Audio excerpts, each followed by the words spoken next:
Bonjour à tous. Le cours de l'or est en baisse. Qu'est-ce que ça veut dire?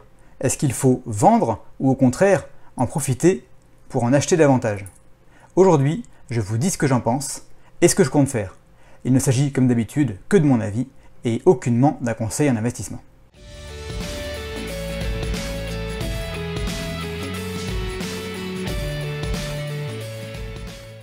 Au moment où j'enregistre cette vidéo, sur l'année écoulée, l'or est en baisse de 0,38%. Après avoir beaucoup monté pendant l'été, il baisse sensiblement depuis à peu près le mois de novembre. Alors je ne suis pas assez compétent pour vous expliquer le pourquoi de cette baisse. On voit tout et son contraire sur internet. La hausse des taux longs aux États-Unis, le plan de relance de Biden, l'inflation qui tarde à arriver, la manipulation des cours par quelques grandes banques, etc.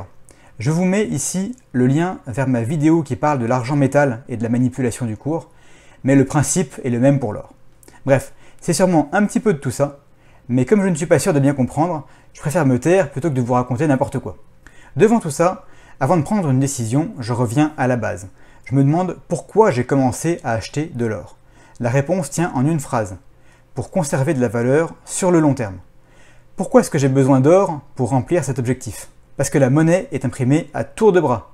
Est-ce que quelque chose a changé sur ce front-là? Non, c'est même de pire en pire. Le plan de 1900 milliards de dollars vient d'être approuvé aux États-Unis et le bilan de la Fed va finir sur la Lune tellement il monte.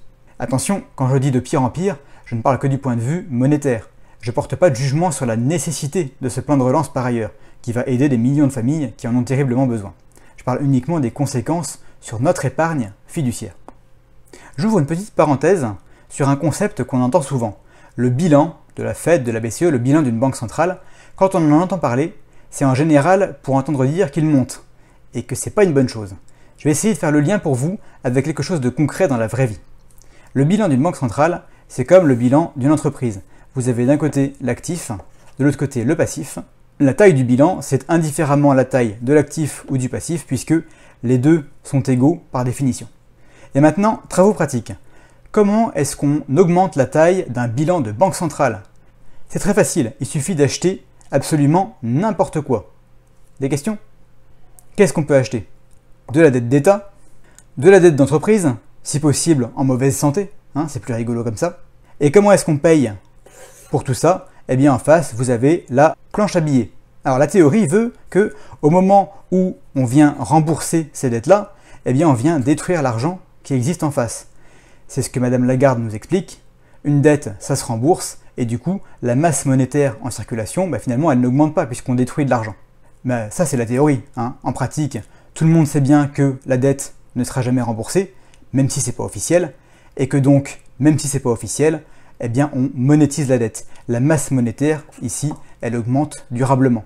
Quand on dit que la taille du bilan augmente, ça veut dire plus de dettes pour les contribuables, et ça veut dire aussi plus de monnaie en circulation pour venir diluer notre épargne. Bref, que des choses sympas. Et personne n'est dupe. Réduire la taille d'un bilan de banque centrale, c'est très très douloureux. Et donc ça a très très peu de chances d'arriver. Fin de ma petite parenthèse. Donc, les fondamentaux n'ont pas changé par rapport au moment où j'ai commencé à acheter de l'or. Les choses sont en train de se détériorer. Et malgré tout, le prix baisse. Conclusion, c'est pour moi une opportunité d'achat. J'ai acheté ici un petit peu, j'ai acheté ici un petit peu, eh bien j'achèterai ici un petit peu. Et je continuerai comme ça à lisser mon entrée avec de l'argent, et j'insiste, dont je peux me passer. Je suis convaincu que je ne le regretterai pas, mais je suis également conscient que cette stratégie peut prendre des années avant de se révéler payante. Et pour finir, laissez-moi prendre un petit peu de recul et vous montrer cette courbe. Le cours de l'or en euros depuis 2005. Pour vous situer un petit peu, le crack Covid, il est là. L'été 2020, il est ici, et la baisse qu'on voit actuellement, c'est celle-là. Vous voyez bien que ce petit accident ici ne remet absolument pas en cause la tendance globale. De plus, si on prend une échelle de temps assez longue, 10 ans par exemple, on se rend compte que sur n'importe quelle période de 10 ans, eh bien le cours de l'or a monté. Et merci de m'avoir écouté jusqu'au bout. N'oubliez pas d'aller voir en description pour tous les liens utiles, notamment celui du groupe Discord pour poser toutes vos questions.